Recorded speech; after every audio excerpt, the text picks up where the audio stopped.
Sa gabay ng Diyos siya ay tumatanglaw. Masayang pamilya, Diyos ang pag-asa. Ang salita niya, ang gabay nila. Mga magulang, huwag ninyong kaligtaan na ituro ang salita ng Diyos sa inyong mga anak. Mga magulang sa bawat tahanan, ikaw ang muna't siyang sinusundan. Buhay mo'y ayusin, anak ay turuan, na huwag mawaglit sa kaligtasan. Mga magulang, huwag ninyong kaligtaan na ituro ang salita ng Diyos sa inyong mga anak.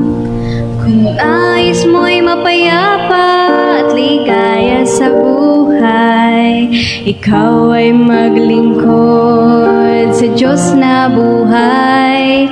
Iyong pangunahan ang iyong tahanan, at pagsambay huwag kalimutan.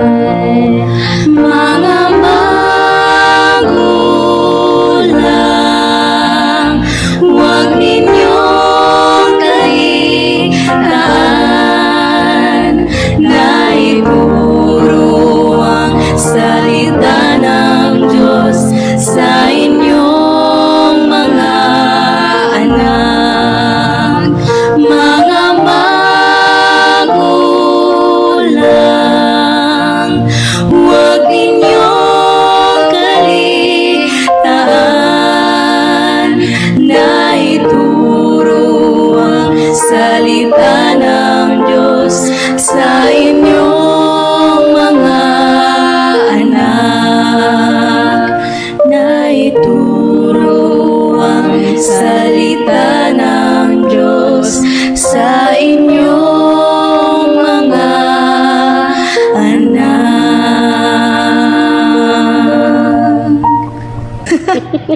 Okay, so magandang hapon po sa inyong lahat. Inaayos ko po yung ribbon ko para kasi siyang imbalance, no? Like my personality. Parang ano lang. Ayan, oo. So May good ibon. afternoon po.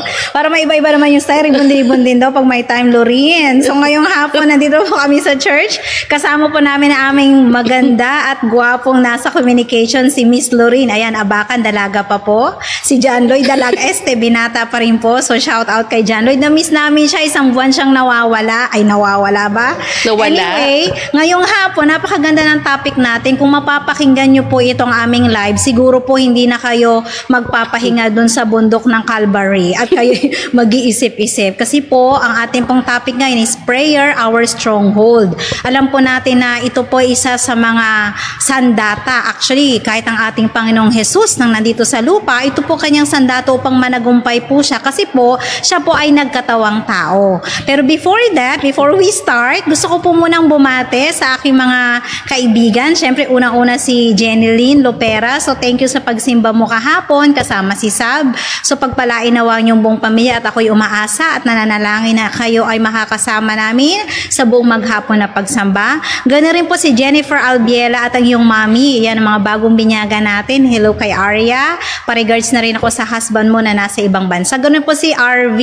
Yan yung classmate ni Alex. Shout out naman sa'yo. Namimiss ka na namin. Hindi ka nakita nagsimba. Ganoon po si Mark Cruz. Yan ang mga bagong binyaga nating kabataan. Good afternoon po sa inyo. Binabati ko rin po si Alexis Camacho na ngayon ay nanonood. And then binabati ko po ng advance happy birthday ang classmate niya po na si Francesca. So nawa ang pagpapala ng langit ang patuloy na ibigay sa inyo at lumaki kayo mga batang may takot sa ating Panginoon. Okay, so babati po muna si Sister Sha bago po ako mag-opening prayer. Ayan, dahil magbabati tayo, baka maubos ang oras sa pagbati pa lamang ngayon. So So maraming salamat po sa pagsama sa punpo ito na kung saan napakabilis talaga ng panahon. Sister, para kailan na tayo nakaupo rito, tapos nandito na naman tayo. Para last week para nasa mga tahanan po kayo mga kapatid. So ngayon po sa I would like to greet of course yung mga aking mga magulang na nakikinig na habang natutulog at nanonood ng boxing. Hindi ko na po pinapanood tayo ngayon kasi may boxing daw ngayon eh. Ayan, so sa daddy, manood ka naman daddy para talaga to sa inyo. Ano po para sa atin. Ngayon din naman kay Ate Cal, kay Ate Amber ay na nagre-review para sa kanyang prelim exam. Ano po si Ate Amber. At ganun po sila Sister Dadet Donoso. Ayan, sa mga Donoso family po. Mula po dito sa Dasma hanggang sa ibang bansa ay kami pumabati ng magandang hapon po sa inyo. Nanay Ninita, magpagaling ka. At ganoon din po sa pamilya po pala ni Ate Ruth Tobias, ayan, na nag-birthday noong nakaraan, di po ba? At ganoon din naman kay Sister Bernadette Argente. At ganoon din po kay Sister Beth, na mismo sa Ate Beth sa sila Sister Joanne Sumiban. Ganoon din po sila Sister Yen Yen at si Lyle. At ganoon din po kay sa pamilya po noon nila Marcos at ni Jerome. Jerome pa. Ayan po si Jericho at si Jeremy. Ayan, nakasama natin kahapon sa ano pa sa ating pong pag-aaral. Mabagong binyagan din doon yan, mga buong pamilya ito eh. So nakatawa po na makasama after a few months po na hindi rin natin sa nakasama sa loob ng iglesia. Ganun din po ay binabati ko ang mga kapatid namin ano po at mga kaibigan na mga naulila po ni ni Brother Daluz. Ayan, sa Daluz family ay nakisimpati po ang buong Dasmaji at pong pamilya sa pagkawala po ni Brother.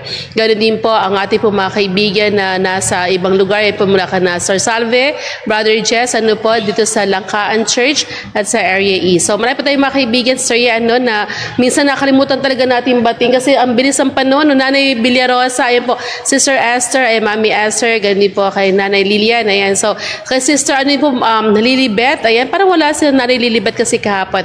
Ganun po kay Sister Julie, ayan, wala na si Ate Julie, ay naway mabisita natin sila upang sila makasama din naman natin.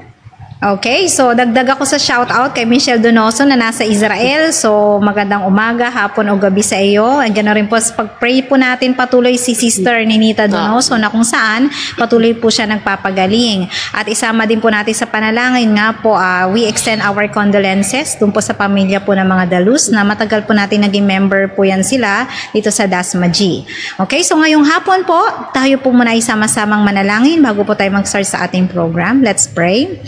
Ang manaming banal na sumasalangit ka sa hapong ito, Panginoon, muli kaming tatalakay na magpapalakas ng pananampalataya at relasyon namin sa inyo. Gabayan, Panginoon, na aming programa, nawa ang mga sasabihin na lalabas sa aming mga labi ay maging kasang-ayon lamang po ng inyong banal na kalooban. Patawarin din po kami, Panginoon, kung sa inyo po kami nasumpungan nagkulang at nagkasala. Nawa ang Holy Spirit ang patuloy na igabay po sa amin mula sa umpisa hanggang sa pagtatapos po ng aming programa. Ito lang po ang may hiling at dalangin, alang-alang na lahat sa pangalan ni Jesus na aming tagapagligtas. Amen. Okay, so Sister Sha, ang ganda-ganda ng topic talaga ni Ellen White na inilaan po sa atin. So kapag mayroon po kayong time at mayroon naman po kayong mga pambili, please avail po yung ating pong libro ni Miss Ellen G. White na Messages to Young People, or sa Tagalog ay Payo sa mga Kabataan. Kung kayo po ay may hawak na libro ngayong hapon, pwede po nyo po kaming subaybayan or samahan. Ang title po natin is Prayer, Our Stronghold. Ito po ay makikita sa chapter 77. So nung nakaraan nagkaroon tayo ng part 1 and part 2, no? Ayun ay Insignia of Nobility. Ngayon naman po is magkakaroon po tayo ng malawak-lawak na pag-aaral about naman po sa prayer. So Sister Sha, i-identify po muna natin ano ba tong salitang prayer. So sabi nga po ng ating Google, it is an object of worship through careful communication. So ito pa ng pananalangin ay isang akma ng ating pag-worship or pagsamba, at kailangan daw tayo ay may careful communication. Pag sinabi natin careful communication, actually ngayong hapon ay iisa-isahin natin. Ano ba ang paraan ng tamang panalangin? Ano ba, Sister Sha, yung mga panalangin na dinidinig ng ating Panginoon? So Sister Sha, may mga panalangin di palang hindi dinidinig. So later on magtatanong tayo ng konti. Kung may mga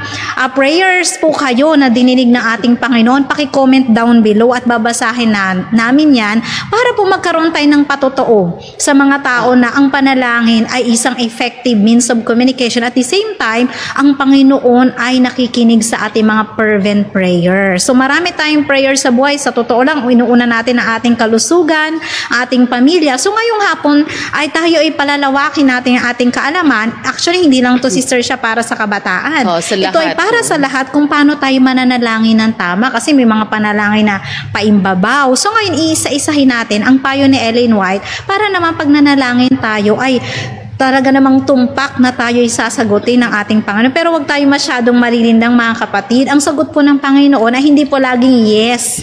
Diba? Si Brother John, may pinagpanalangin isang kabataan na nawa, sagutin na ako ng yes. Kaso may nilalaan pa pala ang Panginoon na mas maganda, mas matalino. Kailangan nating isik at ipagpanalangin ito ng may fervent prayer sa Kanya. Kasi minsan yung mga pinagpapanalangin natin, hindi naman pala yun ang kalooban ng Panginoon. Meron palang mas greener ba tawag doon? Greener pasture para sa inyo. Okay? So Sister Sha, ikaw naman, paano mo naman ma-identify yung salitang prayer? Ayan, so actually napakaganda po ng topic sa mga kapatid. So if you are joining us in our online at nanonood po kayo ngayon, pwede po kayong lalo po na sa mga ibang bansa na parang if you have also prayer requests, hindi po para sa inyong mga anak, no? Na kung saan kasi alam ko, Sister Ye, kapag nasa ibang lugar tayo and we are alone actually and away from our families, the most important tools that we are using actually is the prayer talaga. So we pray for our families, we pray for our loved ones, especially we pray for those people who are sick na hindi natin talaga nakikita. So yung prayer kasi, parang you're so near yet you're so far. However, when we pray, no matter how far the person is for us, talagang sa prayer, talagang dun tayo nagbabind, no? Tayo pinagsama-sama ng panalangin. Sabi po, actually natuwa rin po ako dun sa topic din natin na kung saan si Ellen G. White po ay may aklat din naman, The Power of Prayer. So meron po siyang book, no, na talaga about prayer talaga. So binawas ko po siya kaya ng ganda. Sobrang ganda po no aklat pa lang to na kung saan parang buti na lang may mga free po tayo sa online, no? Yes. Na pwede nating basahin. Hindi ko na po din-download kasi hindi na po ako pero since it is allowed for us to download, ang maganda lang po kaya sa sulat po natin kay Ellen G. White, nating SOP, we are allowed to download. Hindi tayo madamot, no? Na kung saan kailangan bayaran mo siya pag magda-download ka, hindi po. So, if you have chance po na i-download din ang Messages from People, even The Power of Prayer ni Ellen G. White, talagang mabibless po tayong lahat. So, when it comes to prayer, no, it is actually, somebody can pray for us. That's a word, intercession, no? However, prayer must be really from us. The individual prayer. Sabi nga po rito sa sulat ni Ellen G. White, no? Prayer is the breath of the soul. Imagine mo Kuya John, right, no? When we are alive and as long we are breathing, we have to pray. Kasi prayer is the breath of a soul. Pag wala tayong panalangin, sister, paano nga naman tayo mabubuhay, no? At sabi po niya dito, no other means, po, and it is the secret of spiritual power. So if our spiritual life is weak, it's because we don't have prayer. No other means of grace can be substituted and the health of the soul be preserved. Prayer brings the heart into immediate contact with the wellspring of life. So when we pray pala, it is the direct contact in our Father, no? At the point sa neglect the exercise of prayer or engage in prayer spasmodically now and then, it seems convenient and you lose your hold on to God. So every time pala that we forget, Sister Ye, to pray, we are losing God. Na kung saan, diba sabi na, hindi naman malas ang Panginoon, no? But then, it's true, that sabi ni Ellen G. White, no? We will lose our stronghold on God if we forget the word of prayer because it is the vitality. The most important, ayun po nakalagay na kung saan we have like our health, sabi nga po sa ating medical kanina, na sa ating kalusugan, na kung saan they were talking about ano ba ang dapat nating kainin, nagpapalakas sa ating katawan. Pero ito po pala sa atin, we need prayer in spiritual battles. Kaya po ng topic natin, di ba sa kahapon, is about the call to stand. Paano tayo mag-stand if we don't pray? Paano tayo mag-stand if we don't use the term on the power of prayer prayer to our God. Okay, thank you, Sister Sha. So sabi nga po ng very sikat na si Ernie Baron, di ba? Knowledge is power. Pero dito sa ating pananampalataya is prayer is power. Okay, so let's go to the second question. Ang sabi daw po dito is, what are the effects? Ano po ba yung epekto kapag ang ating mga kabataan daw ay they find joy in reading the Word of God? So Sister Sha, may mga kabataan pa ba na nag-e-enjoy magbasa ng Biblia? And in the hour of prayer, yan ang tanong ni Ellen G. White. Kapag ka pala ang kabataan ay nag-e-enjoy magbasa ng sulat ng Panginoon at the same time ay manalangin, ano ba ang mga positive effects na inibibigay nito sa ating mga kabataan? So, magsasite po ko ng isa, sabi daw po ni Miss Ellen G. White, they will be constantly refreshed by drops from the fountain of life. Ayan. So, lagi nagkakaroon sila ng pag-asa na ang buhay natin ay hanggang doon sa eternal life. Kaya, kapag pala ikaw ay madalas magbasa ng Biblia at ito ay iyong kinagigiliwan, at the same time you pray a lot with your humility, ito pala ay magkakaroon ka ng positive mind. So, hindi tatatak sa mga kabataan yung mga isipan na stress ako, magpapakamatay ako, depress ako. Kasi nga, pagka tayo ay nagbabasa ng sulat ng ating Panginoon, nalalaman natin na ang ating buhay ay napakahalaga. Di ba nga may kanta tayo na siyam na putsiyam ang iniwan niya para lang maligtas ang isa. Lahat po ng buhay na nilikha ng ating Panginoong Diyos ay mahalaga sa kanyang mga kamay. Kaya pag may isa po na nawawala ng buhay, ang ating Panginoon po ay nalulungkot. Kaya po bilang tayo mga kabataan, gawin nating everyday, maging masaya tayo sa pagbabasa ng Biblia, of course with prayer. Kasi nga, sabi nga, prayer is power. Ikaw naman, Sister Sha, anong maidadagdag mo dito? Ayan, tunay nga po na ang panalangin ay talagang mahalaga, hindi lamang po sa mga kabataan, no? So actually kasi ang pag-aaral ng Biblia ay doon natin nakikilala ang ating Panginoon. Ito yung foundation natin na kung saan, ano man ang mangyari, the Bible will tell us and guide us sa salita ng ating Panginoon talaga. Yung mga promises niya, lahat nandoon Pero kasi sa mga kabataan natin, why nowadays sa ating mga kabataan, like sa millennials, na kung saan napaka-weak ng kanilang spiritual values. Parang, ang mga kabataan kasi ngayon, parang nag-work ka ngayon, after 1 week, ayoko nang pumasok. May mga ganun ba genre talagang, sabi nga mga estudyante ko, wala pang 3 linggo pa lang kami nag-aaral. Tapos yung mga estudyante ko, nung last Thursday, nag-uusap kami, sabi ko, anong problema? So, umiiyak lang sila. So, what happened? Tapos umiyak yung isa, sabi kasi, ma'am, kasi parang wala akong kausap. Ma'am, kasi parang sobrang hirap ng buhay ko. Habi ko, nahirapan kayo mag-aral? 3 weeks pa lang tayo nag-aaral. Ano nangyari? You could say exactly, ayoko na, ma'am, tama pa ba itong ginagawa namin sa buhay namin? And you could say exactly, they were very weak. Yung salitang resilience, sa mga kabataan, wala na to Hindi na nga nila kayang spell. Maunawaan pa kaya yung salitang resilience? Pagtanong mo, spell resilience. Hindi na po nila ma-spell to, Sister Ye. Pwede bang strong Alam na lang? Alam na lang nila aesthetic. Hindi na nga rin Alam na nga lang nila ngayon, pwedeng strong na lang, tsaka brave. So may katapan natin, tapos mag-work sila. Tapos pag nag-work sila, sabi nila, after a week, ayoko na-stress ako sa work ko. Di ba sobrang baba ng kanilang spiritual values, no? So may katapan natin is because of also our families. So everything goes back to our home. Sa tahanan natin na na-develop kasi ito natin. So, young people now, they don't appreciate the Bible because even the parents never remind them. Ikaw ba, Sister Lorraine, nag-aaral ka pa ba ng Bible? Yung totoo nakasulat to sa Book of Life. O, diba? Ikaw naman, Ate Ayesa. Huwag mo i-booking. Diba? Hindi naman. In reality, kasi makita natin, hindi lang ang isa o dalawa o tatlo, but then everyone. And I could also see that to my children na parang pag hindi ka talaga nagbasa ng Bible bilang magulang, hindi rin talaga sila nagbabasa. Kasi kayo nga hindi nagbabasa, paano sila magbabasa?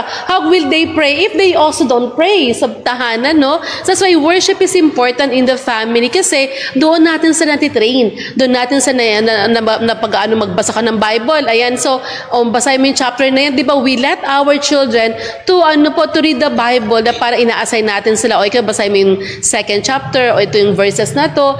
And they would see and explain exactly. Pero ngayon kasi, even the parents are very busy. So, wala na po talagang panon na parang we let our children do whatever they want, even sa loob ng church. And we're just telling a story about the Bible. However, afterwards, hindi na nauunawa maunawaan itong mga gatong bagay, no? So parang sa akin, Sister, mahalaga talaga ang yung sa tahanan pa lang. Sa tahanan pa lang, natitrain natin sila, naunawaan nila ba't magbabasa ng Bible, bakit magpipray, dapat ganun. Ang swerte lang kasi na ibang tao, kagaya ni Kuya John Lloyd, no?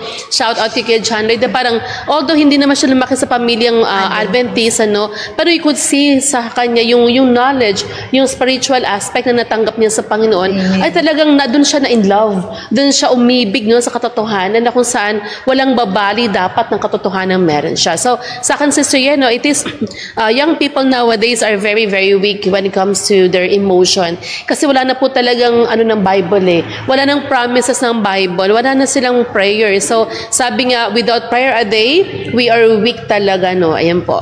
Okay, thank you, Sister Sha. So, actually, si Alex kasi, yung mga classmates niya, nagrarant din daw dun sa school nila kasi sobrang daming requirements. Halos din na daw siya nagpapahinga. So, like ko sinasabi kay Alex, alam mo anak, yung iba yung nasa probinsya, kailangan pang magputol ng mga kawayan, maibenta para lang makapag-aral. Yung iba doon, isa lang ang pencil, pag nabali, iiyak, di ba? Yung part ng hirap, talagang nandyan na yan. So, dapat tayong mga magulang, very supportive tayo. Kaya kapag si Alex medyo nahihirapan, sinabi namin kagabi ng papa niya, Alex, sabi ko, alam mo bang mahal na mahal ka ni mama? Opo, papa, ikaw naman, sabihin mo kay Alex, kasi kailangan po nila ng support. Sa kabila ng ganitong nahihirapan sila sa school, dapat po, dinadamayan natin sila. Misa yung anak ko, pag naglambing, ma, hindi ko naintindihan. Patulong naman. So, okay, ini-explain natin sa kanila. Huwag natin sila pabayan kasi po, ibang-iba po talaga ang kabataan noon at ngayon, lalong-lalo kung wala po silang personal relationship sa ating Panginoon. So, wala silang power. Minsan kinukuha lang nila sa kaibigan. Ang problema, paano kung yung payo ng kaibigan ay mali? Oo, kaya naman kasi, Sister Yan, to cut you off na rin, ano? Kasi minsan, yung mga magulang, sa sobrang kabisihan, lahat na lang ng bagay pinakialaman. Lahat na lang ng problema ng sanibutan, kinuha na. Para lahat na lang ng problema, nakikita, parang kalit-liitan na, no, ng ginagawa ng kapwa, mga ginagawa ng tao. Lahat na lang problema ng gobyerno, problema ng iglesia, problema ng lahat. Pero hindi natin makatay problema ng tahanan natin. So, nangyayari, the kids now will tend na, ang galing-galing mo magsata dyan sa church o sa ibang lugar. Pero ma, hindi ka naman ganyan na, bakit hindi mo kami nakikita, hindi mo nakikita yung needs ng family. So, dapat mga magulang, no, instead of looking at other people's, instead of, of telling what the people should do, we look in our families, di ba, Ate Bot? Tingnan natin yung pamilya natin, tingnan natin yung mga anak natin, na nasa na ba yung mga anak natin? Nag-guide na ba natin sila ng tama sa Panginoon? Naturuan ba natin sila mag-pray? Do we pray with them? Di ba? Kasi ang daming tao na parang gusto nila lahat ng problema, akuin na nila. Diba? Ako nga po sa totoo lang, Brother John Lloyd, when I pray, sabi ko, Lord, take this yoke upon me. Hindi ko na po taga sabi, Lord, bigay mo na sa akin. Parang, nasa akin na siya, mga kapatid, diba? Nararanasan niyo parang, Lord, ang dami ko ng problema. I don't want to add this up. So, sabi ko, take this yoke because you promised me when I prayed, your yoke is lighter and it's not heavy, the burden. Sabi ko, kaya po kay mga kapatid, mga magulang natin, no, sa mga nakikinig din ngayon, baka sa dami natin ginagawa sa buhay, dami nating iniisip, we have forgotten our children. Yes. Hindi na natin sila natatanong, di ba, Kuya John Lloyd, no? Nakamusta na ba yung anak ko? Buhay pa ba to? Naninigarilyo ba to? Umiinom ba to? Kamusta na kaya mga asawa nila? Kamusta na? No, and we don't pray for them. Kaya yung mga anak mismo natin, sa mga kabataan natin ngayon, we let them. Kasi akala natin, they are independent. Para umalaki ka na, alam mo na yan, no? Pag 16 years old ka na, 17 years old, may sarili ka ng utak, di ba? But we have forgotten na tayo pong bilang mga magulang, ang una po dapat nating inaasikaso ay ang pamilya natin. Huwag na po na tayo magdagdag ng napakaraming stress sa buhay. Kung talaga sa Lord, ayoko na isipin. Kaya po ako nang didetox ako ng mga ng stress. Yes. Para hindi ko na dapat tong stress na to. Pray ko talaga na, Lord, you will do something about this, no? Kaya po yung mga nasa ibang bansa, talaga pong, ako po tingin ko talaga sir, sa mga nasa ibang bansa, mga talaga naglaan ng panahon para mamuhay, para tulungan ng pamilya, sila po ay punong-puno ng panalangin. Amen. Okay, so magdadagdag po ako kasi about prayer. So last week po kasi medyo na-upset yung anak ko kasi may tinatapos siya, sister siya, na online quiz. Bigla ako nag-online class. Tapos biglang nakat, alas 3 na. Hanggang 3 yung klase ko, bumagsak siya. So parang 53%. So alam ko nalungkot siya. Kaso nahihiya daw siya ikat yung work ko. Kasi nga work ko yun, parang priority niya yun. So nag-pray siya. At the same time, sobrang worried ko. Kasi di ba mga kabataan ngayon, pagka may bagsak, parang hindi rin nila matanggap. Tapos kinausap ko, anak, galit ka ba sa akin? Hindi naman, manasad lang ako.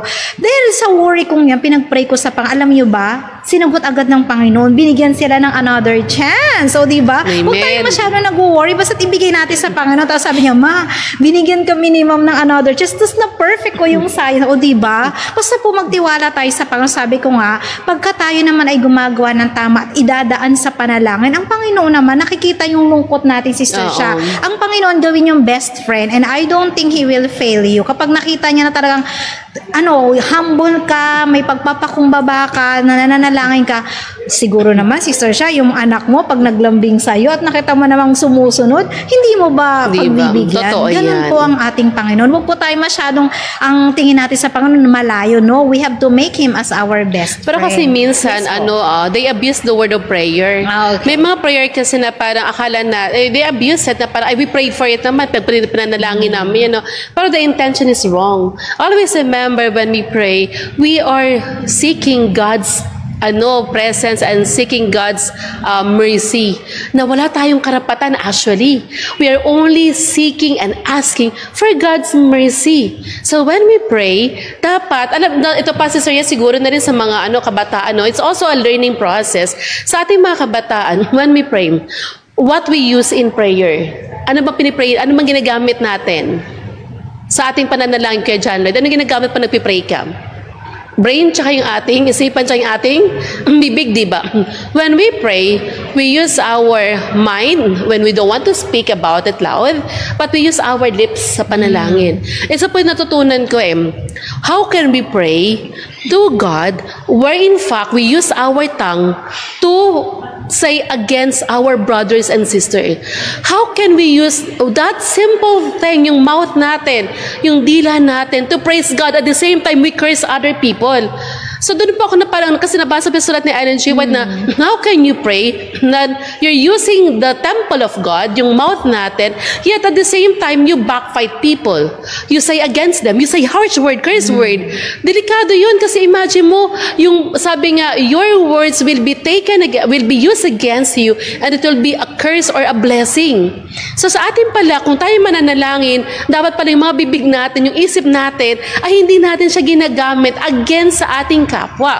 Kayo mga kabataan, when you pray po, kay John Lloyd, Ate Arian, Ate Lorraine, and Ate Ayesa, when you pray, make sure yung ginagamit nating part ng ating katawan ay dapat papuri rin pala lang sa ating Panginoon. Kasi paano ka magchichismis sa ibang kapwa, anong classmate mo, iba backfight mo, pero tapos magpipray ka, Lord, i-bless mo ko. Diba?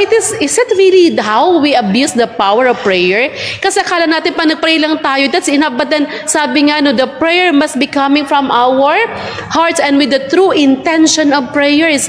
Kaya may mga prayers talaga na hindi naman talaga sinasagot ay mga talagang dapat kasi it is about the intention. Kaya po ngayon, siguro mga prayer ng mga kabataan natin, you have to say blessing.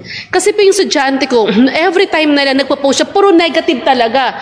Galit ako sa mundo, galit ako sa kapwa ko, sa classmate ko, I don't like my course, I don't like these people. Tapos, siguro, dahil araw-araw ko siya nakikita, doon sa post, kasi di ba ang FB ngayon, di ba, Ate Lorraine, yung messenger natin, parang IG na. Tapos meron ng sa taas, di ba? Ang tawag doon? May mga notes sa taas. So you can just simply put whatever you want to say. Para alam niyo po ba, sabi ko sa kanya, alam mo, puro ka negative. You're always into negativity. Why don't you post something positive that what had God given unto you for today, na na-bless ka naman? So instead of looking those negativity, those everything in our world, why don't you see God's blessing? Tapos yung prayer mo na parang wow, di ba? So sa akin si Sir pati sa mga kabataan, sa ating mga magulang, we use one mouth to praise our God. And yet, our mouth is also used to, say something, to curse other people, to say wicked thing against people, and yet we would say we pray naman. So, totoo ba yun, Sister, may magano rin namang prayer, na kung saan we use everything, however, the intention is really quite different. Okay, thank you, Sister Sha. Actually, nandito yun lahat. Iisa-isahin natin. Kaya may part 2 tayo kung kailangan ba pa nagpipray tayo ay maingay? Kailangan ba nasa public area? Ano ba ang mga panalangin na dinidinig ng ating Panginoon? So, i-discuss na natin, isa-isahin natin. So, magdadagdag pa po ako ng isang positive effect kapag po ang kabataan ay nahanapan ng joy, ang pagbabasa ng Biblia at ang pananalangin. Sabi daw po dito, they will attain a height of moral excellence and a breadth of thought of which others cannot conceive. Ay, napakaganda, Sister Sha, ano? Kapag po pala tayo ay nakaka-find ng joy sa pagbabasa at pananalangin, tayo po pala ay bibigyan ng moral excellence. So, yung mga kabataan, hindi na kayo magkakaroon ng problema kung ito bang pipiliin ko isang tamang desisyon o mali. Yun lang pala ang ating key na dapat gawin. Unahin natin magbasa ng banal na kasulatan at laki pa ng kaligayahan sa pananalangin, and then, hindi na kayo problema na yung mga decision. Kasi mga kabataan ngayon, ano bang gagawin ko? Parang kada kibot, Sister Sha, hala, ano kayang gagawin ko? Pupunta ba ako? Ganito. Parang hindi sila makapag-decide kung anong proper choices. Kasi nga, Sister Sha, kulang sila sa panalangin. Pero kung kayo magiging closer sa ating Panginoon through the scriptures and prayer, ang Panginoon po magbibigay sa inyo ng wisdom. At kayo itutulungan in times of difficulty. Kaya magkakaroon kayo ng moral excellence. Diba? Napakaganda yan, Sister Sha. So, hindi na tayo problema sa mga anak natin, sa mga parents, ano? Encourage nyo po yung mga anak ninyo na magbasa ng Biblia at manalangin para hindi na kayo problema. Hala, yung anak ko, ganitong edad, nagka-boyfriend na, tapos ganito, napapabarkada, naninigarilyo, kasi nga po, hindi natin sila binigyan ng, motivation or encouragement na mahalin ang pagbabasa ng Biblia at ibigay sa Panginoon lahat ng problema through prayers. Totoo yan. Okay, so punta po tayo sa question number 3. Sabi daw po dito, Sister Sha, ano naman daw ang good things na maibibigay kapag meron tayong communion? Or when we say communion, normally we are talking about the prayer sa ating Panginoon. Ano mga positive things na inabibigay nito? So, mag-mention po ako ng ilan. Sabi daw po ni Ellen White, it encourages good thoughts. Ayan. So, maiwasan na natin yung mga negative thinkers na mga tao. Actually, medyo mag-detox. Kapag tingin natin nyo ba, may nag-message sa inyo sa messenger, kayo nag-post sa Facebook na parang hinihingan kayo ng opinion and then it will be used against you, mas maiging wag na lang po kayong sumagot, manahimik na lang po kayo. Kasi po, kailangan po tayong magbigay ng good thoughts. Ngayon, kung hinihingan kayo, ano masasabi mo dito? Di ba mali yun? So normally, negative yung ating ibibigay. Kaya minsan may nagtatanong sa akin, uy, may nag-post against sa'yo, ba't di mo sinasagot? Sabi ko sa asawa ko, hindi lahat na nagpo-post against sa'yo ay kailangan nating sagutin. Totoo. May tamang panahon, ang Panginoon ay pwedeng imulat sila sa katotohanan sa tamang panahon. Kailangan lang natin hindi tayo mag-fight back pag panalangin natin sila. Pero kung yung panalangin naman natin ay Sister Sha negative, di ba? Hindi po din tayo didinggin ng paat. Kayo ay matakot. Kasi po baka may ibang nakikinig ng inyong panalangin. Like kung panalangin nyo ay malakas. Rinig na rinig yan ng kaaway. Kaya nga ang gusto ng Panginoon, pag nanalangin tayo, sabi ni Ellen White, Sister Sha, no? Tahimik sa puso. Eh, minsan meron na mga paimbaba, Panginoon, nawa pa, pag narinig ako si Satan, ito pala pinagpapanalangin mo, paktay ka sa akin, mamaya susubukin kita. Kaya hindi po lahat ng dapat natin pagpanalangin, huwag tayong masyadong maingay. Kasi naririnig tayo ng kaaway. Yung mga gestures din natin ay nababasa yan. Pero kung mananalangin tayo galing sa ating puso at isip, sa tahimik na oras at lugar at puso at isip lang, I don't think na hindi sasagutin niya ng ating Panginoon. Napakabuti ng ating Panginoon, Sister Sha. Ikaw, ano naman may dadagdag mo dito sa good things about communion with God? Ay, teka lang, ikat ko muna, Sister Sha. Medyo mag-aral tayo ng konting grammar, ano? Kasi marami nagtatanong sa akin, ano bang pinagkaiba pag ginagamit yung preposition na with o kaya to? Sa Korean, turuan ko na rin kayo, ang preposition po ay chonchisa. Ayan ha, chonchisa. Ngayon, yung mga estudyante ko, teacher, bakit may iba I go with you? You go to him? Bakit ganon? Ang with po kasi ginagamit for more closer relationship. Kaya ibig sabihin, communion with God. Kailangan po natin magkaroon ng closer relationship po sa Panginoon. Okay? So yan, Sister Sha, ikaw na po. Ayan, sige, magtuturo na rin po tayo ng grammar for today. So in case you want to learn grammar, you visit our link below. And as if you want to learn, no, gusto nila yan. So ako po, ayan, so for our listeners also, no, kung meron po tayo dyan, you can also tell us exactly and write a comment on how God answered your prayer and how you cling to the prayers alone. Diba, gaano ba kayo paano po natutunang manalangin closer with God? Diba, when you read the Bible, diba, iba kasi when you read the Bible without the prayer talaga, Sister Ye, you will not understand the Word of God. Totoo yan. Kaya sabi na iba, bakit nagbabasa naman kami ng Bible sa church namin? Diba, Kuya John Lloyd? Bakit ang dami rin naman naming Bible verse? Pero bakit hindi namin naunawaan ng Sabbath? Ba't hindi namin naunawaan yung mga health law? Ba't hindi namin naunawaan ng Trinity? Kasi kahit nagbabasa ng Bible, they don't have prayer and they are not, guided by the Holy Spirit to understand the mystery of the Bible. Kaya yung ating mga prophecies na yan, na binigay sa atin ng Panginoon, it is only given to the true remnant church. The remnant church guided by the Holy Spirit. Kaya pa sabi nga ni Sister Yan about having good thoughts. Siyempre, nagbabasa ka ng Bible kay John Lloyd, patas mong basa, mag-isip ka ba ng masama? Diba? Of course, when you read the Bible, when you pray, ang lagi ibibigay sa'yo ng Holy Spirit, good thoughts. Kaya pa may mga taong very positive in life. Kaya natutuwa po ako sa mga jolly people, yung parang very bubbly. Kasi mararamdaman mo to sa mga taong kasama mo kung mabigat silang kasama. Apo kasi one time parang, so when we pray kasi, God will give you also the wisdom talaga, Kuya John Lloyd, kung kanino ka dapat sasama. Sa akin kasi hindi lahat po ng kaibigan talaga. Kasi may mga kaibigan talaga na ilalayo ka sa faith eh. Tapos bibigay sa'yo na puro negative. Ako po talaga ayoko na negative ng mga tao. Kasi negative, positive is okay naman. Pero pagdating sa tao, pag puro kay negative, hindi maganda, no? Mas masaya pa nga pag puro kay positive. Kasi alam mo, pag positive produces also positivity, di ba? So sa atin po, sa pagbabasa ng Bible, God will give us good thoughts. Bakit? Sabi nga po na sa Philippians 4 verse 6, kung kayo po ay may mga Bible, no? Philippians 4:6, do not be anxious about anything but in everything by prayer and supplication. So why we worry? So pag nagbabasa tayo ng Bible and when we pray, sabi po, with thanksgiving, let your request be made known to God. So whatever we think, if you have good thoughts, may isip niyo po talaga puro kabutihan din. Sabi nga po nung, hindi naman sila Adventist, sabi po nung mag-asawa, no, na dati po silang yung sikat ng mga actor and actress. Sabi niya, we always find the goodness to someone. And always don't judge people. Sabi, imagine mo sila hindi nakakalam ng katotohanan. Sinasabi nila, huwag tayong tumingin sa kamalian ng iba, pero hanapin lagi natin ang kabutihang meron sila. So imagine mo bakit, no, when we pray, tayo pa kayo nananalangin. We have to pray and we have to read the Bible because why?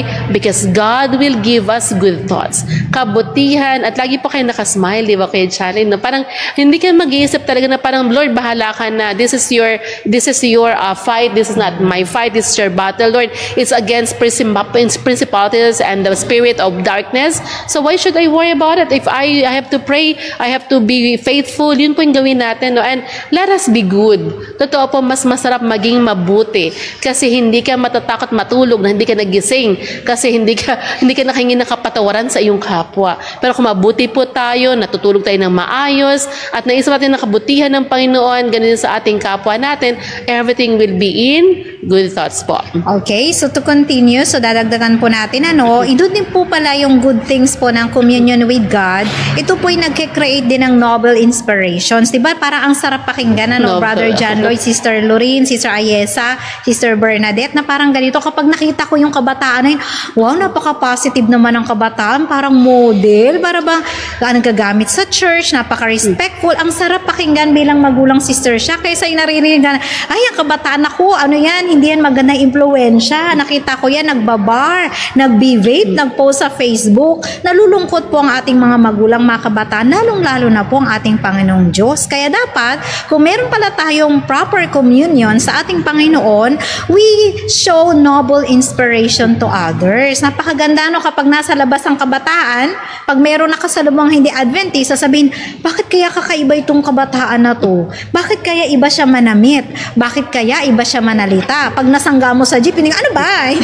So parang, ay okay lang po, wala pong problema, di ba? Pero pagkabataang Adventist, nakikita natin na, ay kakaiba siya. Siguro, Adventist ito. Napakaganda tingnan na yung mga kabataan natin ay nagiging inspirasyon with nobility. Pag sinabing nobility, highest standard of speaking, thoughts, and morality. Another thing is, lofty purposes of action. Pag sinabing lofty purposes of action, yung mga ginagawa ng kabataan natin ay nakasang-ayon naman sa kalooban ng ating Panginoon. Hindi yung bara-bara sa ating paglilingkod. Isa po like mo sinasabi, ang paglilingkod po sa ating Diyos ay dapat may kaayusan. So Sister Sha, minsan nalulungkot ako, shout out sa mga kabataan, pag po ba kayo nabigyan ng part, Brother John Lloyd, Ayesa, and Sister Lorene, may part na sa tayo po Sabado. ba ay inaaral natin? Or pagdating po dito sa harapan, pag binigyan kayo ng mission story, ang gagawin ni Brother John Lloyd, magbabasa. So napaghahalataan po kayo, hindi po nagpe-prepare. Pero kung may communion po kayo sa Panginoon, bubulungan kayo ng Holy Spirit,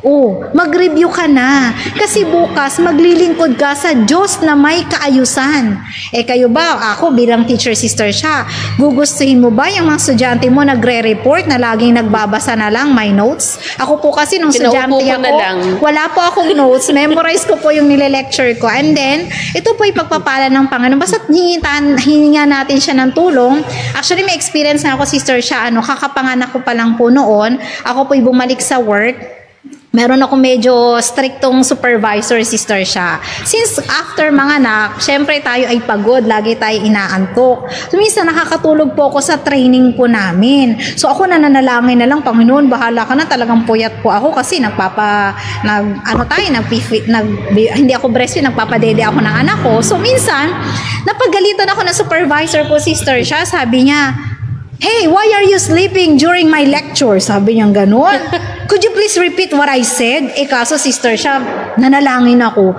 I repeated exactly what she said. So namula siya. Alam mo, sabi niya, nakita niya nag-shine ng Adventist. Sabi niya, "Okay, everybody listen. Not all of you are similar with her." Aba, susunod nun, Sister Sha, ginawa niya na akong trainer.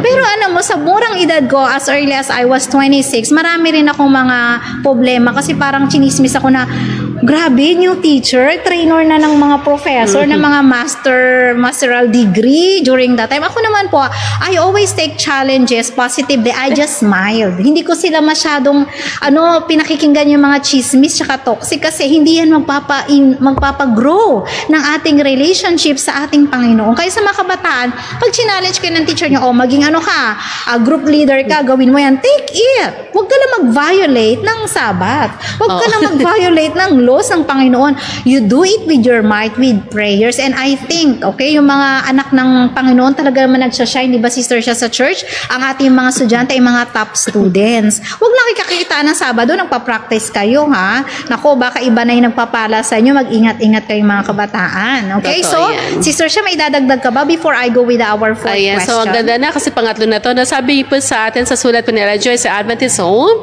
strength and grace can be found in prayer. So this is the answer. We have the grace, we have the strength.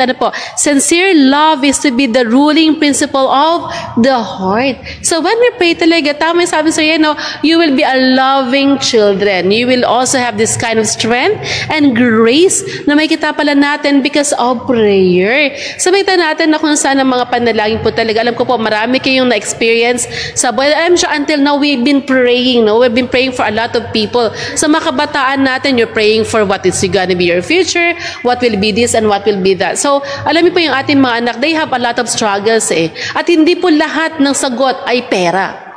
Hindi, di ba Kuya John Lloyd, and not everything, the problems of our children, the answer is not only about money.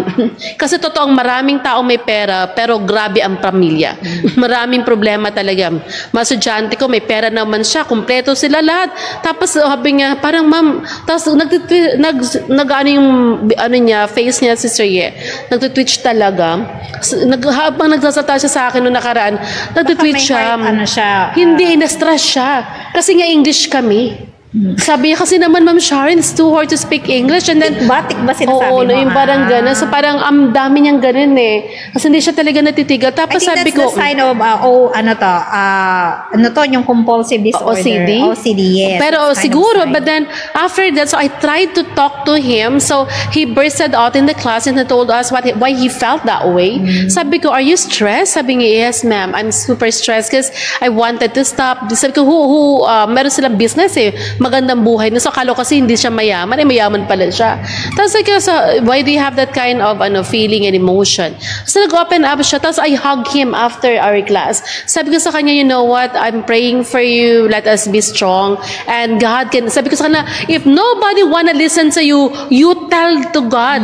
You burst everything to God. If you feel worn out, burnt out, if you don't feel like no one is going to listen, if you don't have friends, you have best friend and that's Jesus Christ. You just acknowledge Him in your life. And the next day po talaga, alam niyo po ba, I saw how He changes. Talagang sobrang bilis ang panalangin na kung saan the next day sabi niya sa akin, Ma'am siya, then He greeted me na. Dati nakayuko lang talaga sa Ma'am, you know what, I'm so thankful that God has given you as my professor. Kung bakit, what happened? Sabi niya, Ma'am, after I talked about it yesterday, after I told the story of my life and I knew that I got a friend, sabi niya, you know what ma'am, I'm super blessed. Sobrang ang dami na natanggal sa buhay niya. So what we can see right now, the world doesn't need people who are very toxic, but they need people who understand, who love and give positivity, honest comment. Kasi sabi niya nga, ang dami po palang mga kabataan kay John Roy talaga, they don't know what is prayer all about. Pero tayo po nakakaalam ng panalangin, we abuse naman and we neglect to pray. Diba? Sila po naghahanap sa ng taong magpapanalangin sa kanila. I mean, mananalangin para sa kanila.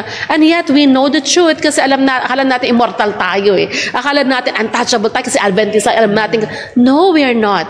We're not even safe. Diba sabi nga, an hour without prayer will lead us talaga sa kaaway. Ano po? So, yun siya, napakabuti po ng panalangin, lalo na sa ating mga kabataan. Okay, amen. So, magpapapayo din po ko sa mga magulang. Actually, minsan, ang kailangan po ng anak ninyo, hug lang and kisses. So, totoo lang po, kailangan po nila minsan ng physical touch. Kaya po ako, kapag si Alex nakita ko na stress, pupuntahan ko yan sa bed. Ay ko, anak, kakagating ko yung pet mo. Nilalambing ko siya, okay ka lang ba anak? Tapos ko sinasabi, huwag mong kalilimutan na mahal ka ni mama at ni papa. Sabi kong gano'n. Kasi parang na-stress daw mga kabataan ngayon. Sabi ko, kung na-stress kayo mag-aral, di yung mga parents may stress na rin magtrabaho.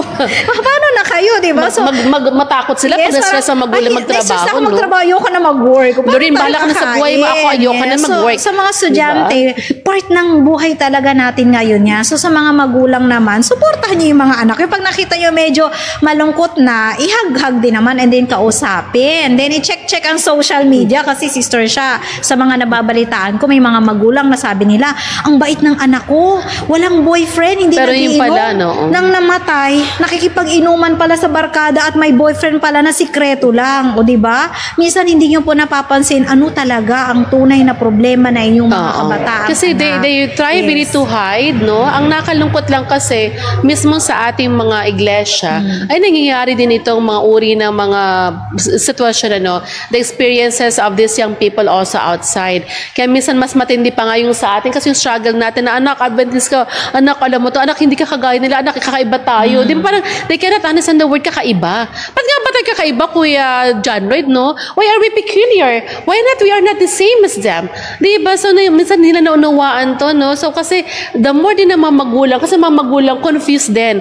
When the parents are confused, the same with their children are confused as well. Totoo yan, kasi saan magaguide sila kung ang magulang ay confused din sa faith? Saan magaguide pa sa mga batang to? Diba? Wala na. So, as bilang mga magulang, no, we have to stand firm when it comes to the Word of God, when it comes to prayer, and dapat talaga makita din naman nila sa atin ang kabutihan ng Diyos sa ating mga buhay. Marinig nila ang mga mabubuting salita mula din sa satanang panahon na nakikita rin naman sa gawa natin. Sabi nga nila, action speaks louder than words. Di ba? Mahirap nga. Daldal tayo ng daldal. Hindi naman pala natin napapractice sa mga buhay natin. Yung mga anak natin na pariwara na, hindi natin madala din sa iglesia. Kasi tayo mismong mga magulang, we have issues when it comes to our faith. So sabi nga din mga kapatid, no? So, medyo pabilis ang oras namin, no? Ang bilis ko silang panahon. Kasi naman, next time na nga po, ito po, babasan ko na ito si Surya siguro bago ako magtapos, no? Okay. Nasa may part 2. Alam niyo po ba kasi ngayon, they have a lot of mental issues. Kasi mula po ng September last week until October 3, 22 po. Ayan, ay magkakaroon pa tayo ng mental month na kung saan tuturuan talaga sila paano yung suicidal prevention man po pala kasi yan sa mental. So, ngayon meron pong prayer, no? Ewan ko po, I just saw this one. Sa mga kabataan po, ito po yung prayer daw nila. Dear God, I seek mental healing. Kasi they lack of spiritual. So tingin nila, pag wala silang akala nila yung mental, yung illness nila, it's only about what factors yung nasa paligid lang. Sabi po dito, being the strong person all the time is draining. Di ba totoo naman, feeling mo lagi kang malakas eh. Nakakapagod din pala to. I feel as if I'm being held captive by my own thoughts and I have no way out. My mind aches from all the overthinking I have been doing and I can seem to get peace. Today, I ask that you ease my weary mind. There is no greater healer than you. Please be my therapist and confidant. Diba, take my anxiety and depression away and replace it with joy and serenity. Heal me from the painful things I don't speak about. Totoo po yan. Ang dami pong mga kabataan ngayon that they have this kind of painful experiences, but they cannot trust anyone to speak out. Diba? And then sabi niya, I don't want to say this one, but then God can listen to our prayers. Help me overcome any challenges that I'm facing mentally. Do not allow me to be consumed by negativity. Overflow my life with your love and healing. Please comfort me during this difficult period in my life. In Jesus' name I pray. Amen. So, a lot of prayers that they are needed nowadays. So, habang binabasa ko po ito, nakakaawa pa rin mga kabataan ngayon. So, sabi nga nung aking anak, it's about millennial, the generation gap is very different. Sabi ko, bakit ang generation gap ganun ka? Kasi the society made them think that way. Di po kasi niniwala na it's about generation. It's about how the society treats them, mold them to be that way. Diba kaya social media ay napakaraming factor sa mga kabataan po natin para talikuran nila ang kanilang pananampalataya. Para kalimutan nila na meron silang dapat na Diyos sa kanilang buhay. Na dapat unahin nila ang Panginoon bago ang anumang mga bagay. But then because of social media nowadays, kids are draining and they are worn out and burned out even inside the church. Okay, thank you Sister Sha. So medyo mag-a-add po ako dyan. Ang nagiging problema po kasi mga kapatid, yung mga magulang, tinuturuan nyo yung mga anak na, pag Sabado, ganito ka. Pero pag ibang araw, naka-accessories. Tapos nagpo-post po kayo sa social media. Nakikita po kayo ng mga non-Adventist. So, paano nyo tuturuan yung mga anak ninyo na, anak, hindi tayo nagaganyan ng ganitong suot. Kayo mismong mga magulang ay nakaganon din. So, magkakaroon po ng confusion ng mga kabatang. Wala po kayong proper standard. Kaya po kami mag-asawa, kahit po kami yung awayin, basta kami po itatayo sa katotohanan. Mas maigi na pong nasa totoo tayo kaysa naman pagdating ng Panginoon, surprise, hindi pala tayo maliligtas, nakakalungkot mga kapatid. Hindi pa yung bago dumating nga, sayang yung ating pagpapagal, Sister Sha, diba? Yung pagtuturo natin, tapos tayo pala ay double standards at ayaw yan ng ating Panginoon. So mga kabataan, manindigan kayo kung sakali man ang yung mga magulang ay nakikita nyong hindi lang double, multiple standards, kung alam nyo ang katotohanan dahil nga nagbabasa kayo ng sulat ng ating Panginoon at nananalangin, go for it. Stand for your faith. Hindi po kayo maililigtas na inyong mga magulang. Kayo po ay may sariling kaisipan at kanya-kanya po tayo ng kaligtasan. Huwag po tayong dumipende sa ating asawa, sa ating anak, sa ating kamag-anak. Ako po, kahit asawa ko, hindi Batista. Ako di Batista rin. Nag-aaral ako. Pinakikinggan ko kung ano ba, tama ba yung sinabi niya umaling. Hindi po ako yung dahil sinabi niya, go for it na ako, pinag-aaralan ko po yun. At hinihingi ko yung tulong ng Panginoon na maunawaan ko. Kaya tuwing nagdidebate siya, ako po'y nakikinig at pag may tanong ako po'y nagtatanong din. Yun nga lang, hindi po talaga ako nakikipagdebate. Siya na lang po debatehin ninyo, okay? Ang gusto ko lang po is, kung ano yung tama, yun po yung ating ipangaral at yan po ang pinapangaral po namin para po sa ating mga kabataan. Ayan, so we don't have enough time. So, magbabasa po muna ako ng mga Bible verses. So, paki-flash naman po. Paki-flash po ang Proverbs 15 verse 8. Proverbs 15 verse 8. Babasahin ko bang saling na English and Tagalog? Proverbs 15 verse 8. Ang sabi po dito ay, Malapit na po, ayan na po. Okay lang, English or Tagalog, okay lang. I will read both. Ayan po, sabi sa Proverbs 15 verse 8, the sacrifice of the wicked is an abomination to the Lord, but the prayer of the upright is His delight. Ayan, sabi sa Tagalog, ang hain ng masama ay kasuklam-suklam sa Panginoon, ngunit ang dalangin ng matuwid ay kaniyang kaluguran. So pagpala tayo nananalangin na tayo may matuwid na intention at may humility, ito po'y nakakalugod sa ating Panginoon. Isa pa po, sorry sa mga nasa pakibasa po 1 Kings 9 verse 3. 1 Kings 9 verse 3. Ang sabi po dito, 1 Kings 9 verse 3. And the Lord said unto him, I have heard thy prayer and thy supplication that thou hast made before me. I have hallowed this house which thou hast built to put my name there forever. And mine eyes and mine heart shall be there perpetually. Pag sabi perpetual, sister siya, di ba? Forever. Sa Tagalog sabi daw, at sinabi ng Panginoon sa kaniya, aking dininig ang iyong panalangin at ang iyong pamanhik na iyong ipinagbadya sa harap ko. Aking pinapaging banal ang bahay na ito na iyong itinayo upang ilagay ang aking pangalan doon magpakailanman.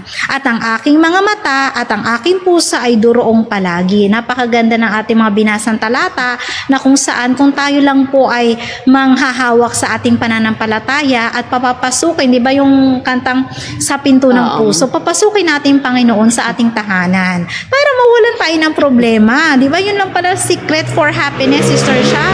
Diba, kailangan lang natin magbasa with joy ng salita ng Panginoon at with prayer. So, everything will be smooth. Diba, sister siya, everyday. Okay, ikaw po, may dadagdag ka pa, sister siya? Ayan, so marami tayong dadagdag, pero wala na po kaming oras. So, siguro po the last verse na rin that I would just reading as also the answer for what she said sa 1 Thessalonians 5:16 to 18. Ano po? It's a very well-known verse to all. Alam ko po na alam niyo po ito. No, sabi, rejoice always.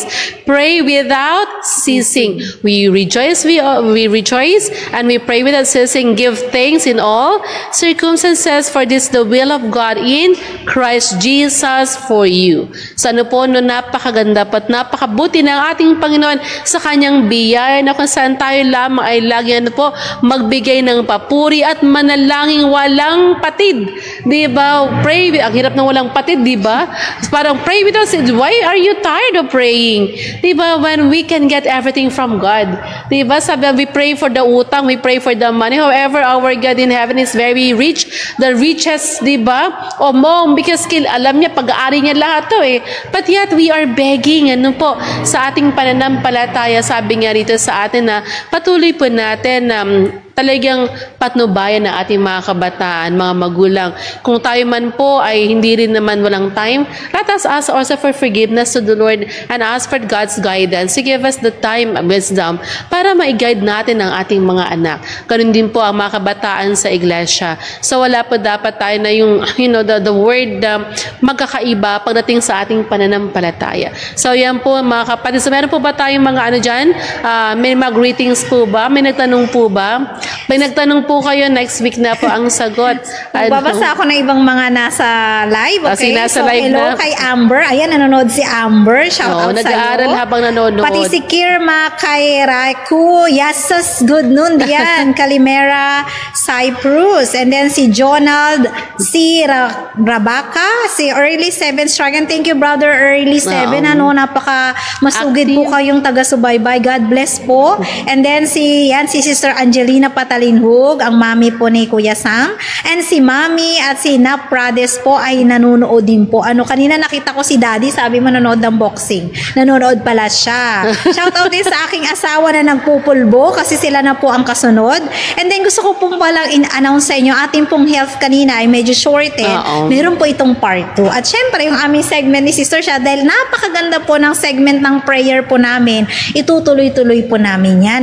So magkakaroon po tayo ng part 2 ulit ulit sa Sunday na kung saan i-discuss naman namin kung ano ba yung mga detalye, kung paano ba mananalangin ng ating mga kabataan. Ganoon rin po sa mga magulang para naman po yung mga panalangin natin ay 100% naman na masagot ng ating Panginoon. Okay, Sister Sha, mayroon ka pa bang isa shout out dyan? Yes, so wala naman. Halos sa batin na natin. Natin pa na si Ate Sel, no? Si Maricel, nasaan ka na? Namimiss ka rin namin. Ganun din ayan sila Ate Beng. Maraming salamat po sa pati pang suporta po sa Santa Lucia kahapon, no? So, tayo po ay natapos po sa Santa Lucia sa Brand Sabbath School kahapon because we are running out of time at tayo po election na po ng mga barangay. So, yung mga kabataan pa natin, next time po, so we will see them again. At maraming salamat po sa Secretary, ganyan din po sa Barangay Captain po ng Santa Lucia. Ano po, nakaka-bless talaga that we can meet people that, you know, who are willing to listen and to offer their assistance para po may pahayag natin ang pabalita ng ating Panginoon. Okay, amen. Dalagdag pa po ako ng konting pabati kay Ate Bot. Sabi niya po, magandang hapon mga magaganda kong sisters. Oh, God bless sa Sana sister. lahat may mabati na maganda. Opo, ang ganda rin ng health natin kanina. Ang ganda rin ng ating speaker. So, wag po kayong mag-fail na manood ng ating live. Okay, so kung wala na po, Sister Sha, so could you please lead us for our closing prayer? Ayan, so tayo po lahat ay manalangin. Our great God in heaven, we thank you, Lord, for this offering. We thank you, Lord, for the opportunity that you have given us wisdom and as well to share the power of prayer and the power of your words to be in our hearts. May you bless the young people of the church and all the young people in their houses, oh Lord, that they will be blessed by your word so that they can seek your word daily and they will be blessed by their prayers, oh Lord, because you know their hearts, and then help them, Lord, to be strong and then to stand for the truth. Give them, Lord, the courage to speak up about your kindness as well, the second coming of our Lord Jesus Christ. Thank you for today. We bless all the programs and may you bless all the people who are helping us again, and those people who are listening with us today, may you guide them, Lord, wherever they are. Give them your protection and their safety. In Christ we pray. Amen. Mapalad ang bumabasa ng salita ng pula. Mapalad ang nakikinig at tumutupad. Mapalad ang nahahapis at sila ay aaliwin. Mapalad ang nagugutom at sila ay bubusugin. Ang magtiis